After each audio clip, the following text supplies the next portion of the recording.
മുരിങ്ങയിലൊക്കെ ധാരാളമായിട്ട് കിട്ടാനുണ്ടല്ലേ ഇപ്പം. ഇന്ന് മുരിങ്ങയില വെച്ചിട്ട് 2 റെസിപ്പീസ് നമുക്ക് കാണാം. ആദ്യത്തേത് ഒരു മൾട്ടി പർപ്പസ് ചമ്മന്തി പൊടിയാണ്. രണ്ടാമത്തേത് ഈ ചമ്മന്തി പൊടി വെച്ചിട്ട് ഉണ്ടാക്കുന്ന ഒരു ഉരുള സമ്മന്തിയാണ്. ചോറിനൊക്കെ കൂട്ടാൻ പറ്റുന്നത്. രണ്ടും കാണാം. നമസ്തേ, ഞാൻ ധന്യ. ഇത് വെജ് കേരള. എല്ലാവർക്കും വെജ് കേരളയുടെ ഒരു പുതിയ എപ്പിസോഡിലേക്ക് സ്വാഗതം. ഈ റെസിപ്പീസിന് വേണ്ടി ഞാൻ എടുത്തിട്ടുള്ളത് 3 വലിയ പിടി മുരിങ്ങയിലയാണ്.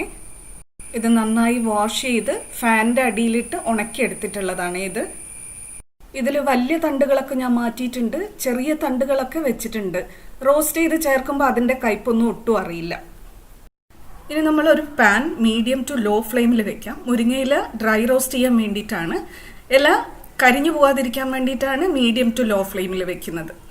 മുരിങ്ങയില ചേർത്ത് ഇമ്മീഡിയറ്റ്ലി തന്നെ റോസ്റ്റ് ചെയ്യാൻ തുടങ്ങാം. ഇതിന്റെ പാകം എന്ന് പറഞ്ഞു കഴിഞ്ഞാൽ നമ്മൾ കയ്യിലെടുത്ത് അമർത്തുമ്പോൾ പൊടിഞ്ഞു കിട്ടണം, ആ പാകത്തിലായി കിട്ടണം. ഇതേപോലെ അത് പാനിൽ നിന്ന് നമുക്കിങ്ങനെ ശബ്ദം കേൾക്കാം, കിലുകിലെ ശബ്ദം കേൾക്കാം. ആ പാകത്തിനാവുമ്പോൾ നമുക്ക് റോസ്റ്റിംഗ് നിർത്താം. റോസ്റ്റ് ചെയ്ത മുരിങ്ങയില ഒരു തണിഞ്ഞ പാത്രത്തിലേക്ക് മാറ്റിയിട്ടുണ്ട്. ഇത് കണ്ടോ, ഇതുപോലെ പൊടിഞ്ഞു കിട്ടണം. ഇനി പാൻ വീണ്ടും അടുപ്പത്തേക്ക് മീഡിയം ഫ്ലെയിമിൽ വെക്കാം. ഇനി നമ്മൾ ചേർക്കാൻ പോകുന്നത് ഒരു 4 ടേബിൾ സ്പൂൺ കടലപ്പരിപ്പ്, കൂടെ തന്നെ ഒരു 3 മുതൽ 4 ടേബിൾ സ്പൂൺ ഉഴുന്നുപരിപ്പ്, രണ്ടും കൂടെ ചേർത്ത് ഡ്രൈ റോസ്റ്റ് ചെയ്യാം. ഇതൊന്ന് ലൈറ്റ് ബ്രൗൺ കളർ ആവുന്നത് വരെ നമുക്കിങ്ങനെ ഡ്രൈ റോസ്റ്റ് ചെയ്തുകൊണ്ടിരിക്കണം. പരിപ്പുകൾ ഏകദേശം പകുതി പാകാവുമ്പോൾ ഇതിലേക്ക് നമുക്ക് ഒരു 10-15 ചുമന്ന മുളകും ഒരു 3-4 തണ്ട് കറിവേപ്പിലയും ചേർത്ത് കൊടുക്കാം. ഡ്രൈ റോസ്റ്റിംഗ് കണ്ടിന്യൂ ചെയ്യാം. പരിപ്പുകൾ അതിൻ്റെ പാകമാവുമ്പോഴേക്കും, അതായത് ഒരു ലൈറ്റ് ബ്രൗൺ കളർ ആവുമ്പോഴേക്കും വറ്റൽമുളകും കറിവേപ്പിലയും ഏകദേശം നല്ലോണം ഉണങ്ങി നല്ല ചൂട് പിടിച്ച് കിടക്കുന്നുണ്ടാവും. ആ ഒരു പാകമാണ് നമുക്ക് വേണ്ടത്. ഇതാ കണ്ടോ, പരിപ്പുകൾ ലൈറ്റ് ബ്രൗൺ നിറായിട്ടുണ്ട്, കറിവേപ്പിലയും ഉണങ്ങിയിട്ടുണ്ട് നന്നായിട്ട്, വറ്റൽമുളകും നന്നായിട്ട് ചൂട് പിടിച്ച് വീർത്ത് വന്നിട്ടുണ്ട്. ഇനി ഇത് ഒരു തണിഞ്ഞ പാത്രത്തിലേക്ക് നമുക്ക് മാറ്റാം. ഇതിന്റെ കൂടെ തന്നെ, അതായത് ഈ ചൂടുള്ള സമയത്ത് തന്നെ ഒരു 8-10 മണി കുരുമുളക് നമുക്കിതിലേക്ക് ചേർത്ത് കൊടുക്കാം. ഒരു മീഡിയം സൈസ് ചെറുനാരങ്ങ വലുപ്പത്തിലുള്ള പുളിയും കൂടെ ഈ ചൂടിലേക്ക് നമുക്ക് ചേർത്ത് കൊടുക്കാം.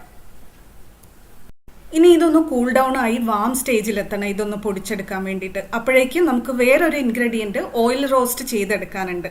അതാണ് വെളുത്തുള്ളി. അതൊന്ന് ക്രഷ് ചെയ്ത് വെച്ചിട്ടുണ്ട്. ഒരു 10-15 എണ്ണം ഞാൻ എടുത്തിട്ടുണ്ട്. അതിനുവേണ്ടി വീണ്ടും അതേ പാൻ മീഡിയം ഫ്ലെയിമിൽ വെച്ചിട്ടുണ്ട്. ഒരു ടേബിൾ സ്പൂൺ വെജിറ്റബിൾ ഓയിൽ ഒഴിച്ചു കൊടുത്തിട്ടുണ്ട്. ഞാൻ വെളിച്ചെണ്ണയാണ് ഉപയോഗിച്ചത്. ഏത് ഓയിൽ വേണമെങ്കിലും ഉപയോഗിക്കാം. എണ്ണ ചൂടാകുമ്പോൾ അതിലേക്ക് നമ്മൾ എടുത്തു വെച്ച ക്രഷ് ചെയ്ത വെളുത്തുള്ളി ചേർത്ത് കൊടുക്കാം. ഒരു കാര്യം പറയാൻ വിട്ടുപോയി, ഞാൻ തോലോട് കൂടിയാണ് കേട്ടോ വെളുത്തുള്ളി ക്രഷ് ചെയ്തെടുത്തിട്ടുള്ളത്.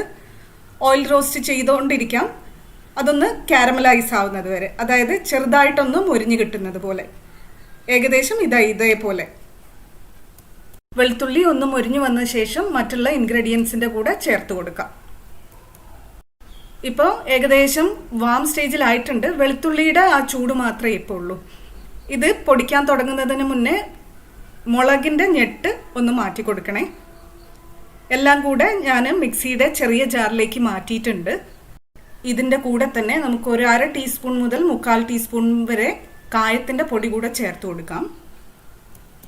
പാകത്തിന് ഉപ്പും കൂടെ ചേർത്ത് കൊടുക്കാം. ഞാനിപ്പോൾ ഇവിടെ 1 ടീസ്പൂൺ 1.5 ടീസ്പൂൺ വരെ ഞാൻ ചേർത്തിട്ടുണ്ട്. എന്നിട്ട് ഇതെല്ലാം കൂടെ ഒരു ചെറിയ തരിതരിപ്പോടെ പൊടിച്ചെടുക്കാം. ചമ്മന്തിപ്പൊടി എപ്പോഴും ഫൈൻ പൊടി ആക്കാറില്ല, ചെറിയ തരിതരിപ്പോടെയാണ് പൊടിച്ചെടുക്കുക. ഇതേപോലെ. അപ്പോൾ നമ്മുടെ ചമ്മന്തിപ്പൊടി ഇവിടെ റെഡിയാണ്. ഇനി ഇത് വെച്ചിട്ട് ചോറിന് പറ്റിയൊരു ഉരുള സമ്മന്തി തയ്യാറാക്കാം. അതിനുവേണ്ടി മിക്സിയുടെ ചെറിയ ജാറിലേക്ക് ഒരു 1/3 കപ്പ് ചിരകിയ തേങ്ങ ഞാൻ ചേർക്കുന്നുണ്ട്. അതായത് 5-6 ടേബിൾ സ്പൂൺ വരും. അതിൻ്റെ കൂടെ തന്നെ 3-4 ചുവന്നുള്ളിയും 2 പച്ചമുളകും ചേർത്ത് കൊടുക്കാം. പച്ചമുളക് ചേർക്കുമ്പോൾ സൂക്ഷിക്കണം, നമ്മൾ ചമ്മന്തി പൊടിയിൽ ചുമന്ന മുളക് നമ്മൾ ഓൾറെഡി ചേർത്തിട്ടുണ്ട് എരിവിനനുസരിച്ച്. ഇനി ഇതിലേക്ക് നമ്മൾ ചേർക്കുന്നത് നമ്മുടെ മെയിൻ ഇൻഗ്രീഡിയന്റ് ചമ്മന്തിപ്പൊടിയാണ്. ചമ്മന്തിപ്പൊടി ഇത്രയും ഒരു അളവിന് തേങ്ങയ്ക്കും പച്ചമുളകിനും ഉള്ളിക്കും ഞാനൊരു 2, 2.5 മുതൽ 3 ടേബിൾ സ്പൂൺ വരെ ചമ്മന്തിപ്പൊടി നമുക്ക് ചേർത്ത് കൊടുക്കാം. ഇനി ഇതിലേക്ക് കുറച്ച് വെള്ളം ചേർത്ത്, ഒന്നുകിൽ ഒരു 3-4 ടീസ്പൂൺ ഇല്ലെങ്കിൽ 1.5 ടേബിൾ സ്പൂൺ വെള്ളം ചേർത്ത് ഒരു ചെറിയ തരിതരിപ്പോടെ അരച്ചെടുക്കാം. ഉപ്പും കൂടെ അഡ്ജസ്റ്റ് ചെയ്യാൻ മറക്കല്ലേ കേട്ടോ. അങ്ങനെ നമ്മുടെ മുരിങ്ങയിലെ ചമ്മന്തി പൊടി കൊണ്ടുള്ള ഉരുള ചമ്മന്തിയും ഇവിടെ റെഡിയാണ്. നല്ല ചൂട് ചോറിൻ്റെ മേളിലേക്ക് അങ്ങോട്ട് വെച്ചിട്ട് ഇഷ്ടമാണെങ്കിൽ ഇത്തിരി പച്ച വെളിച്ചെണ്ണയോ പച്ച നെയ്യോ ചേർത്ത് കഴിക്കാം. നമ്മുടെ മുരിങ്ങയിലെ ചമ്മന്തിപ്പൊടി കൊണ്ട് വേറെയും റെസിപ്പീസ് ചെയ്യാം കേട്ടോ. ഇനി വേറൊരു വീഡിയോ ആയിട്ട് അത് ചെയ്യാം നമുക്ക്. അങ്ങനെ നമ്മുടെ ചമ്മന്തിപ്പൊടിയും ഉരുള ചമ്മന്തിയും ഒക്കെ ഇവിടെ റെഡിയാണ്. നിങ്ങൾ ഇതുപോലെ വീട്ടിൽ ട്രൈ ചെയ്ത് നോക്കിയിട്ട് ഫീഡ്ബാക്ക് പറയൂ കേട്ടോ. കമൻറ്റിലിട്ടാൽ മതി. Thank you for watching. Dhanya from veg Kerala.